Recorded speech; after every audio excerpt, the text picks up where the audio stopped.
Hi everyone, it's Jasmine. On today's episode of the Slain Project, I am going to be going over the cases of three girls whose deaths were ruled hypothermia and accidental. They are Henny Scott, Selena Not Afraid, and Ashlea Aldrich. Also, the shirt that I'm wearing was designed by Tristan Jenny. She's a wonderful artist from the Edmonton area. All proceeds of the orange shirt went to the Orange Shirt Society of Canada, and she also has other merchandise for sale on her website. And she is most known for her MMIW portraits that she does on feathers. She did one for Ashlea Aldrich's family. With that being said, let's get right into it. Henny Scott was born on the Crow Indian Reservation to her parents Paula and Charles on January 9th, 2004. At the time of her disappearance and eventual death, she lived with her mother Paula and stepfather Nathan in Lame Deer, Montana on the Northern Cheyenne Indian Reservation. She was 14 years old, just weeks away from turning 15. Henny was described as an excellent student. She always made the honor roll. She was outgoing, made friends easily, loved to play and watch basketball. You could always hear her cheering at a game from the stands. She loved learning and always studied her mom's EMT training books. Henny hoped to study and practice medicine one day. On December 2nd, 2018, Henny was at a friend's house on Muddy Creek Road near Lame Deer, Montana. She had called her mother Paula and asked permission to go to a basketball tournament. This was not allowed, and Henny was instructed to come home because she was grounded. Henny understood the decision and told Paula she would be home soon. When Henny did not return as scheduled, her parents turned to Facebook and asked if anyone had seen her. Her family tried to locate her in vain. Without any luck, they reported her missing 5 days later on December 13th, 2018. The police did not take her family's concerns seriously and showed no sense of urgency. They suggested looking at obvious places the family already had. Paula explained that they had exhausted all avenues and needed help from a higher authority. After the missing persons report was filed, there was not a press release about Henny until 2 weeks later. On December 26, 2018, the Billings Gazette ran an article about the disappearance. On December 27, 2018, the family and their friends all got together and started searching on their own. They started at the house on Muddy Creek Road. There was a large field behind the home. Henny's stepdad had noticed some birds going up and down. As he got closer, the smell of death was in the air. By this time, it was near sunset and the search was called off for the night. The very next morning, on December 28, 2018, the search continued. This is when Paula's worst nightmare as a mother came true. Henny's body was found 200 yards from the house she was last seen at. 200 yards is a 2-minute walk or 600 feet. I do not understand how the occupants of this house did not know she laid there dead, as they claim. Henny's body was sent to the Bighorn County Coroner's Office. The autopsy was performed by Terry Bullis.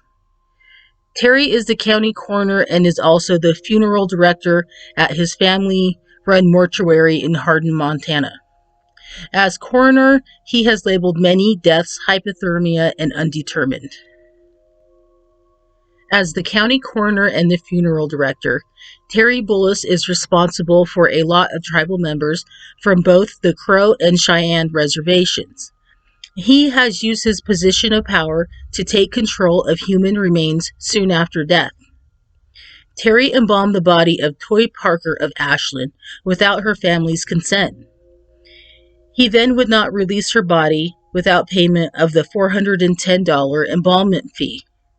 He was later fined and disciplined for this. Perhaps his most controversial role was his part in the Casera Stops Pretty Places case. Terry persuaded her family to cremate her before the investigation into her death was complete. This is too much for me to get into this video, but there appears to be big things going down in Bighorn County. I will leave a link to an excellent YouTube documentary called Say Her Name. They have Kaysera featured in the video. The official ruling on Henny's autopsy came back as hypothermia, with a contributing factor of alcohol and accidental. Reports claim that there was no significant trauma or pre-existing disease. It is also noted that Henny was not properly dressed for the cold weather. Authorities say there was no foul play. Paula strongly disagrees with this ruling. She has pictures from when Henny was found and shows a broken nose, bumps, and bruises. She believes that Henny was most likely chased from the house. I never came across reports that law enforcement ever searched for Henny during my research. No arrests have been made and the case is closed. Henny was laid to rest at the St. Labrie Cemetery in Ashland on January 5th, 2019. This was just 4 days before her birthday. Selena Not Afraid was born on June 18th, 2003 to parents Jacqueline Big Hair and Leroy Not Afraid. She was described as sweet and fun-loving. Many people referred to her as their best friend. She also enjoyed beading, sewing, and riding horses. She was training to be the future riding champion for the River Road Relay team. Indian relay races are very competitive. Selena was up for the challenge to become the champion in the maiden races.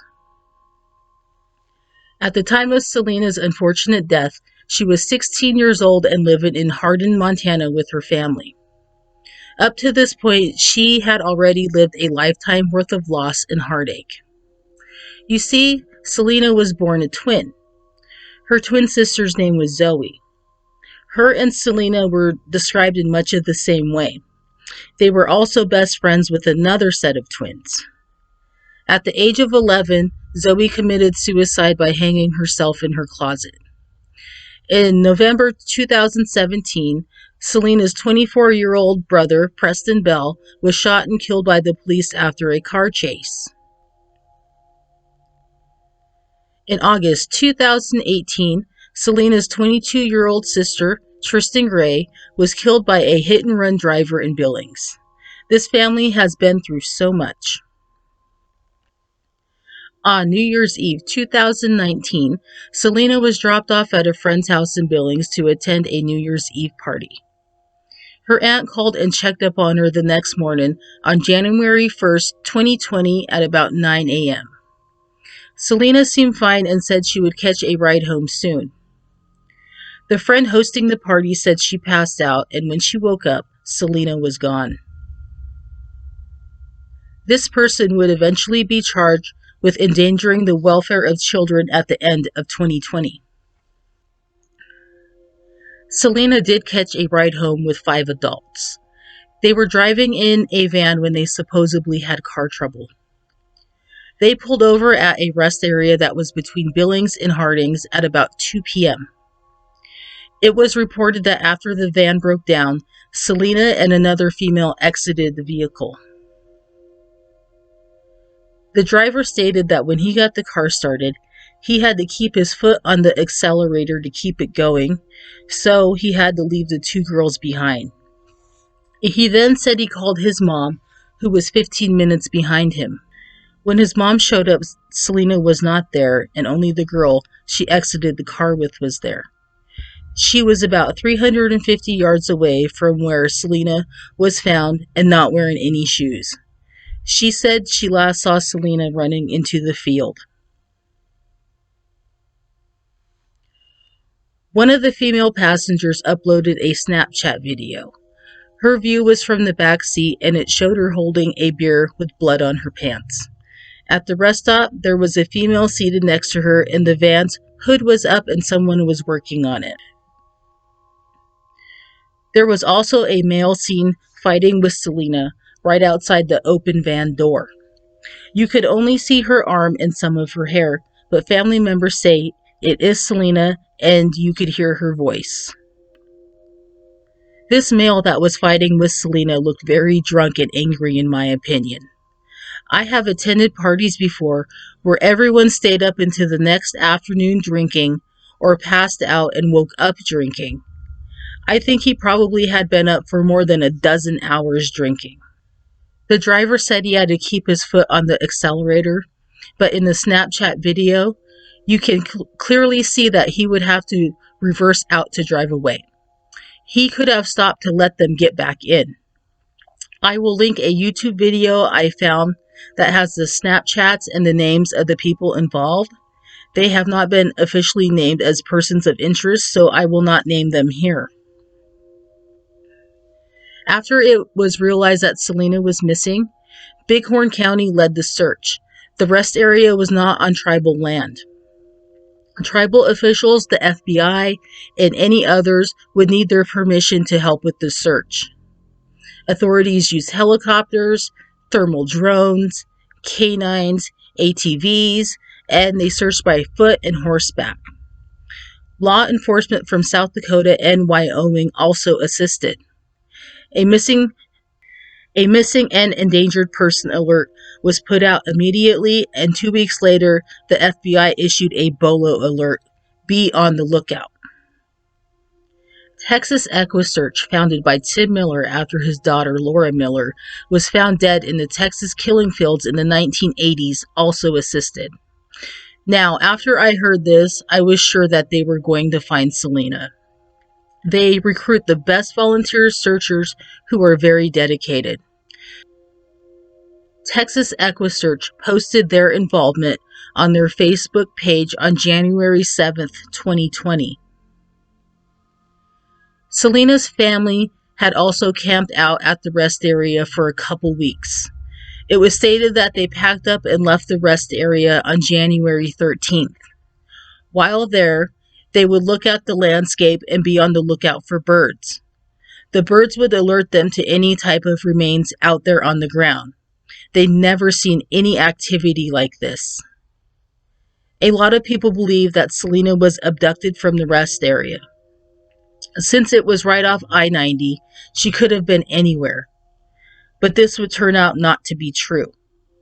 On Monday, January 20th, 2020, Selena's body was found about 1 mile southwest of the rest area. Selena's body was found by a search team with the Department of Interior. They were working their way through a grid search at the time.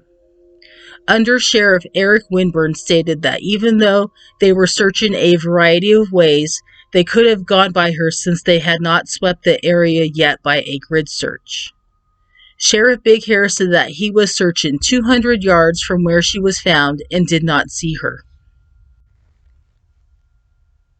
Sheriff Big Hair said Selena was not dressed for the weather.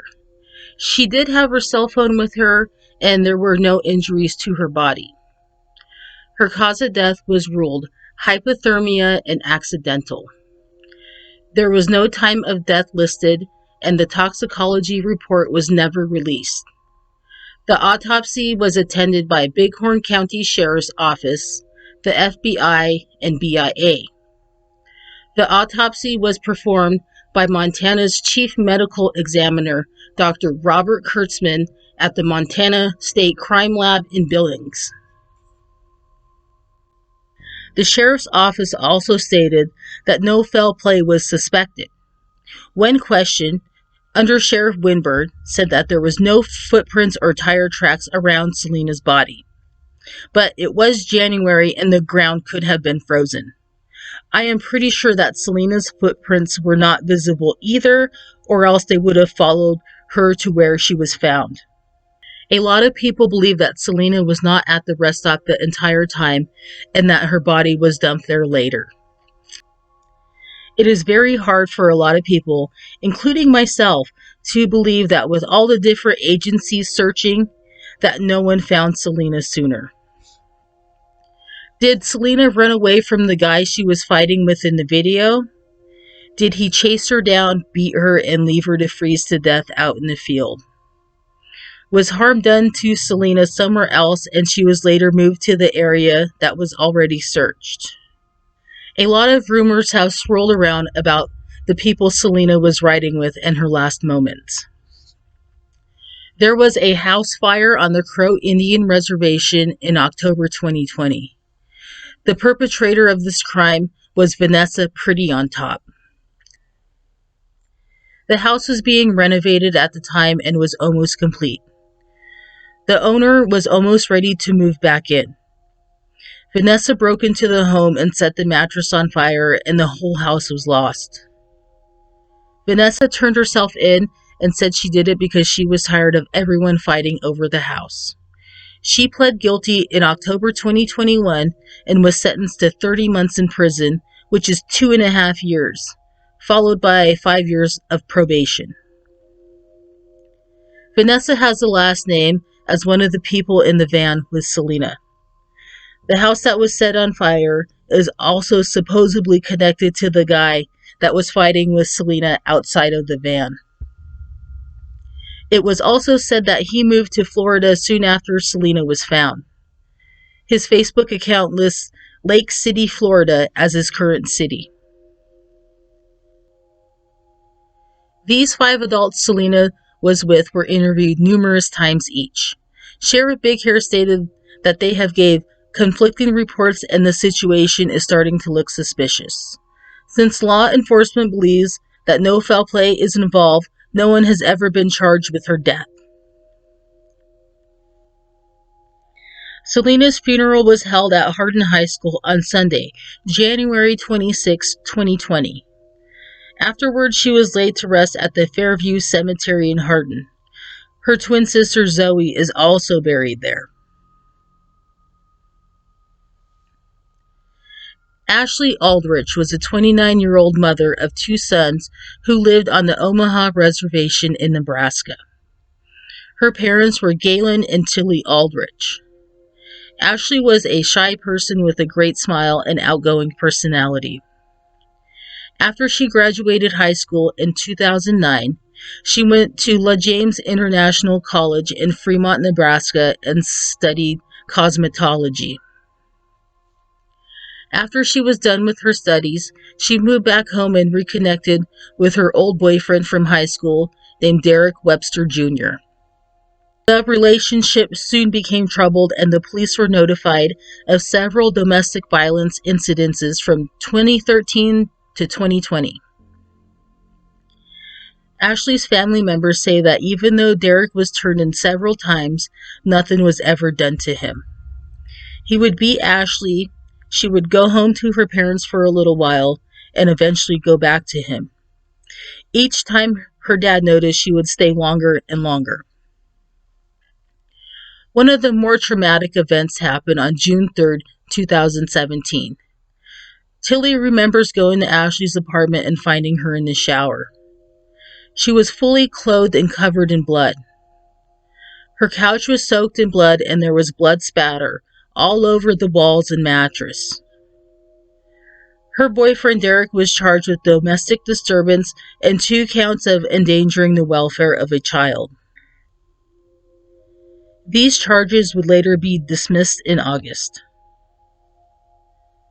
Because of violent incidences like this, Ashlea's parents began caring for her children in 2018. Ashlea would visit her sons often during this time. She was always a good mom to them and would often get on the floor with them to read, play, or put puzzles together. Ashlea's parents made sure she knew that she was always welcome to come home permanently at any time. Derek had such a strong hold on Ashlea and she was having trouble seeing things clearly. The physical and mental abuse Ashlea was receiving from her boyfriend was taking its toll on her. She was drinking almost daily and was losing weight. Just before Thanksgiving, Ashlea was in a detox center in Omaha for about 4 days. She desperately wanted to go to inpatient treatment, but there was no beds available. Ashlea and her friend Jennifer were both scheduled to attend treatment at the same time in January, but Ashlea would never make it. Right after Thanksgiving, Ashlea was admitted to the hospital in Winnebago. Her fingers were purple and a nail was falling off one of them. Her hand was painfully smashed into a car door. Ashlea was released from the hospital and would stay with her parents for most of December. On Christmas Eve 2019, Ashlea's boyfriend stopped by her parents' house to gift her a cell phone. Her mom warned her that it was just to keep track of her. Her dad also gifted her a green jacket with a fuzzy hood that year. Ashlea loved both of these gifts and was happy to get them. Ashlea spent Christmas Day with her family and 2 sons. Her parents were probably really grateful to have her home this day and to know that she was safe. But right afterwards, on December 26th, at about 2:30 a.m., Ashlea put on the green jacket her dad gave her and went outside on the front porch to smoke a cigarette. Tilly was in the living room and asked her not to leave. Headlights appeared soon after and Ashlea was gone. Tilly immediately left to find Ashlea. She spotted Ashlea and her boyfriend. She wanted Ashlea to come home with her, but Ashlea said she would be okay. They told each other they loved each other and parted ways. This was the last time Tilly ever saw her daughter alive. On Monday, January 6, 2020, Ashlea's sister Alyssa texted her mom Tilly and told her she heard Ashlea was spotted looking beat up in the passenger seat of her boyfriend's SUV. This weighed on Tilly heavily, and she pulled over on her way to work to smudge and pray for Ashlea's safety. The next day, on Tuesday, January 7th, 2020, Ashlea's dad Galen was working and his duties would have him be mobile for most of his shift. He spotted Derek's SUV parked in a cornfield near Main Street and Blackbird Creek, just south of Macy. Galen immediately knew something was not right. When he inspected the vehicle, he could see both Ashlea and Derek's footprints, but could not tell where they went. He walked over to a nearby bridge and looked under it. Nothing was there. Derek pulled up to his SUV about this time, and Ashlea's dad asked where she was. Derek claimed that his car got stuck in the mud, and Ashlea walked for help, and he stayed with the car. This location was just a quarter mile from where he and Ashlea lived. Ashlea's dad immediately went to the police station. While there, he could hear the dispatcher summon for officers to go to an area south of Macy. There was a report of a female screaming for help. Galen immediately went back to where the SUV was. It turns out that after Galen left the scene for the police station, that Ashlea's sister Alyssa also spotted the SUV. She walked over to some nearby trees and discovered Ashlea laying on the ground. She was naked, face down, and her hair was blowing in the wind. There was mud on Ashlea's back that went all the way down to her calves. It appeared she had been drugged to where her body was found. Alyssa touched her and she was cold and stiff. She then put her jacket over her sister's body. Tilly arrived soon after and the police were now on the scene. She saw the SUV and a white sheet off in the distance. She screamed and ran towards Ashlea. She had to be held back. It was such a devastating blow. Why did this have to happen to Ashlea? An FBI agent told Tilly that there was no soil or abrasions on Ashlea's feet, but Alyssa said she was covered in mud. The family was also told that there was no sexual assault, strangulation, or beating. But when actually viewed, she had a black eye, a swollen nose, and little welts all over her body. Investigators explained that this was from the way Ashlea was laying after she died. This is called livor mortis, and the easiest explanation is that blood pools at the lowest point of the body. It can cause skin discoloration and appeared swelling. She was found face down and this could be possible, but with Derek's previous history of domestic violence, I would not be so quick to rule that this is the cause of Ashlea's appearance. An autopsy was done on Wednesday, January 8th, 2020 in Omaha, Nebraska.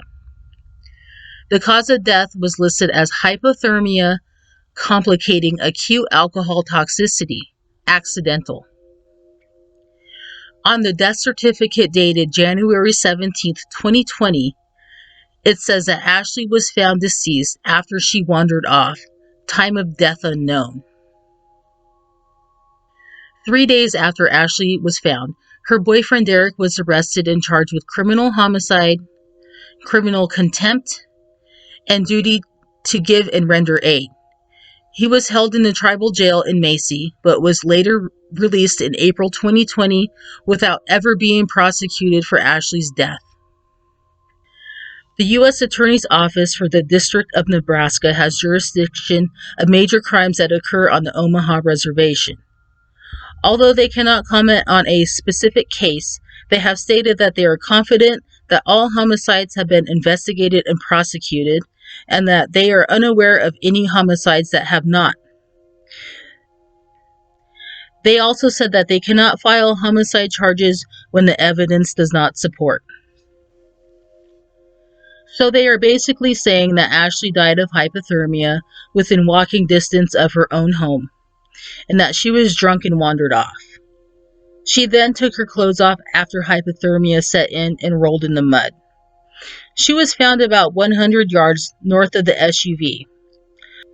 Derek stated that he stayed behind with the vehicle after it got stuck. So, did he just watch her freeze to death? None of his story makes any sense. Although the FBI was on scene, they will neither confirm or deny any investigation by them.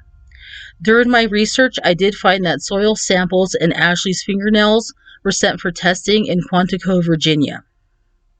Perhaps this does mean that the FBI is investigating. Perhaps testing is backlogged and these items are still pending testing. Or maybe Ashlea was wearing gloves at the time and there was nothing under her fingernails. All 3 of these deaths were ruled accidental by hypothermia. Why are authorities so quick to rule these deaths accidental? Do they lack the resources and training to conduct proper investigations? Do they only wish to close as many cases as they can? Why are they not asking the hard questions as to how and why the deceased died where they did? How can visible injuries just be wrote off as livor mortis? Do they have evidence to support this, or is it just an easy way to get the accidental death ruling? All 3 of these young women were nearby places to get help. Henny was found 200 yards away from the house she was at. Selena was at a rest stop just off a nearby highway with its cell phone, and Ashlea was just a quarter mile from her own home. Yet authorities want to say they were drunk and somehow passed out in the bitter cold. The real question a lot of people have, including myself, is who beat these girls and left them for dead. I think it stems from racism. Systematic racism and racial stereotyping is so deeply embedded into our society that we may never escape it. It is absolutely disgusting how people in our world view Indigenous people. We must continue to stand up for equality and justice. And that's it for today's video. If you enjoyed it, please give it a thumbs up and subscribe to my channel if you would like to hear more cases on missing and murdered Indigenous people. And let me know what you think about the case down below. And if you knew any of these girls, please leave any memories that you have of them in the comment section. And I will see you in the next video.